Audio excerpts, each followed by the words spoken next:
بسم الله الرحمن الرحیم. زما خبرونو خويندو نن به خبرې کوو جناب یو داسې سیز باره کې چې مختلف سیزونه تاسو اوري چې دا د بدن د لپاره ډېر زیات فایدهمند دی او خاص کر په دې نن سبا زمانه کې چې د دنیا داسې میټابولیک سټیټ ته رسېدلې ده چې وزن د هر چا زیاتېږي لګیا دی، سټمنا د چا هم نشته دی، بیماریانې زیاتې شوې، وخت خلکو سره نشته دی او داسې یو لایف سټایل کې موږ راغلي یو چې هغې کې موږ نه ایکسرسایز ته ټایم ویستی شو نه خپل خوراکونو ته. په هغې کې زه تاسو ته یو څیز یادوم چې هغې ته وایي اشواګندا. دا یو بوټی دی او چې کوم داسې جړی بوټی دی چې په هغې کې په تقریبا زیاته دنیا کې په چاینا کې، په ویسټ کې، په یورپ کې، په خصوصا خلیجي ملکونه چې کوم دي، عرب ملکونه چې کوم دي، په هغې کې ډېر زیات استعمال کېږي او ډېر خلک یې استعمال کوي. نه صرف بیماران یې استعمال کوي بلکې نارملی یو نارمل کس چې کوم دی چې کوم بیمار نه دی او هغه خپل صحت ښه ساتل غواړي نو د اشواګندا استعمال کولی شي.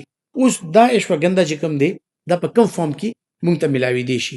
دا سټورونو کې هم اویلیبل وي، میډیکل سټورونو کې هم اویلیبل وي، دا لوی چې کوم مارکیټونه دي کې هم اویلیبل وي. دا په پاوډر فارم کې هم راځي، دا کیپسول فارم کې هم راځي او دا چې کوم دی نو مختلف سیرپ فارم کې یا سسپنشن فارم کې هم راځي.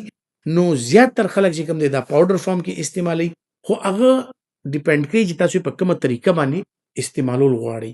کیپسول فارم، پاوډر فارم، هر طریقه باندې دا استعمالیدی شي.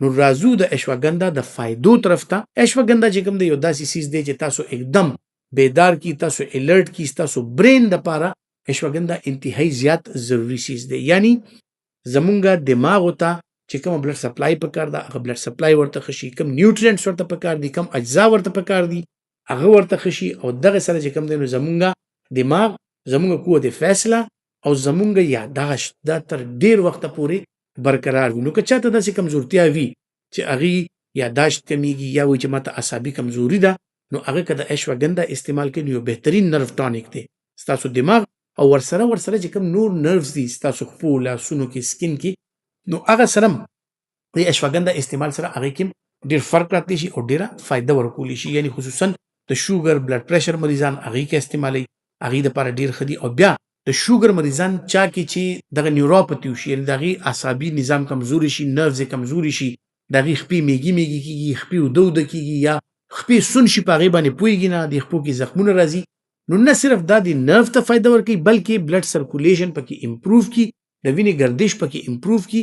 دغه اشواګندا د وجې نه چې کوم دی نو دا ډایبیټک فوټ چې چاته د شوګر مریضانو ته د خپو کې بار زخمونه او مسلې راځي هغې دپاره هم انتهایی زبردست سیز دی. بیا که نارمل کسان یې استعمالوي چې کوم بیمار نه وي نو څنګه چې ما تاسو ته وویل چې دا اشواګندا د دماغ او اعصابو دپاره منلی شوی سیز دی، ستاسو سټرس لیول کموي او ستاسو دماغ ورسره فرش وي. خو دې نه علاوه د دې په نور وجود باندې هم ډېر پازیټیو افیکټس دي.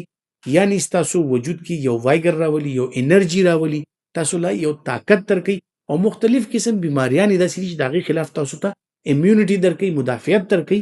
نو هغې د وجې نه تاسو باندې بیماریانې نه راځي او ستاسو صحت چې کوم دی ورسره ښه وي.